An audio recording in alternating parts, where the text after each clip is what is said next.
I just remember sitting at my desk and just like rubbing my legs and just, breathing and trying to release my shoulders. You see the money running out and you see the bank account getting lower and lower. I learned to become the money, and that changed everything.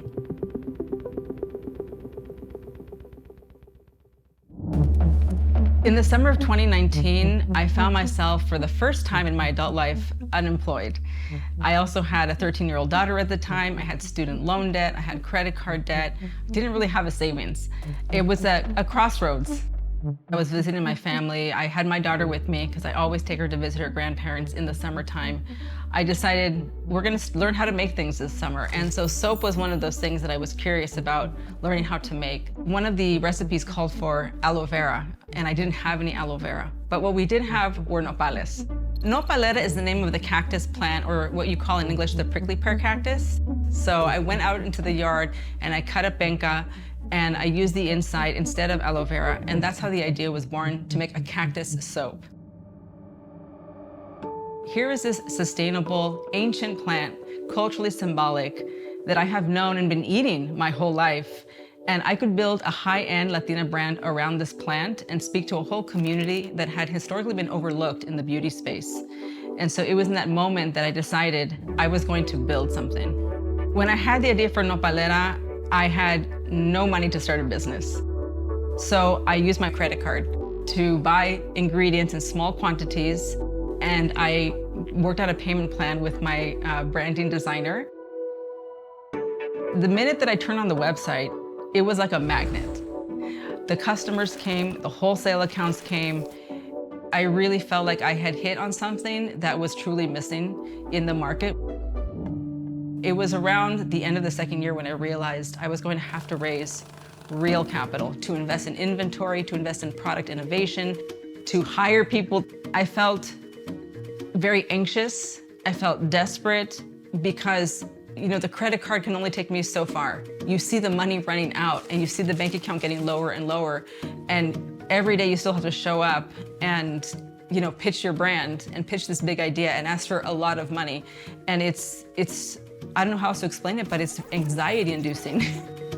Here I am trying to sell an aspirational Latina brand. And so a lot of investors, they don't see that because it's not their world. I also had to first bust through the ceiling in my own mind of what I thought I could raise. My initial ask was $250,000. And even the investors that I pitched to initially for the very first time even asked me, why are you asking for so little? I went to an event in Los Angeles where I got to hear venture capitalist Arlen Hamilton speak. She said, when you don't have money, you have to become the money.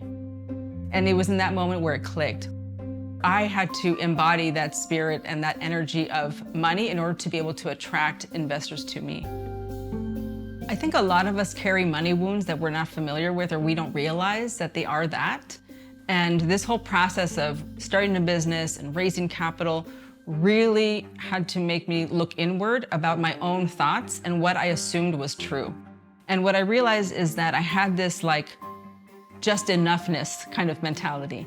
That's why my initial ask when I met my very first investor was only for $250,000. And when they asked me, why are you asking for so little? My answer was, because I only want to raise what I need. But when we're talking about building a business and raising capital and having a runway, it's not just about the very minimal thing that you need. It's about the vision and how much you need to execute that vision. The thing about raising money is now, in retrospect, I can see it is so much tied into how you show up as the founder and your confidence level. That is ultimately what people are investing in. So all through the process of the raise, I kept upping the amount of money that I needed, and I finally landed on $2 million. And so after no, after no, after no, after no, and finally, meeting a fund that was a Latino fund that understood the opportunity for the Latino market, they decided they wanted to give the $2 million, but I had all these angel investors that were already interested. So it ended up being $2.7 million in the end. And towards the end, was still getting people texting me like, is it too late to invest? I was like, yes, where have you been for the last 3 months? It's too late. That really just proved the point that money begets money. Nothing would have changed if I had not invested in myself. The thing with scarcity is that when you live in that experience, it becomes truth. You just think that anything else is not possible. You think that living paycheck to paycheck is the only way. I lived that way for decades, so I'm speaking from experience. I didn't know that it was possible to make more money. I didn't know it was possible to hire employees. I didn't know it was possible to raise millions of dollars. And so the first thing is to recognize your own limiting beliefs. The most powerful story that we tell is the one we tell ourselves. And that includes your thoughts. It's like a cassette tape, and you get to change that loop. So, for example, if you have heard yourself say, "I'm broke, I'm not good at math, that must be nice, that'll never be me," you are essentially creating that reality for yourself. So I learned to really monitor my thoughts, and if I caught myself saying something like that, I would just rewrite it and give it a new thought and say that over and over. So it's up to you to decide what you want to tell yourself about yourself. It's not up to anyone else.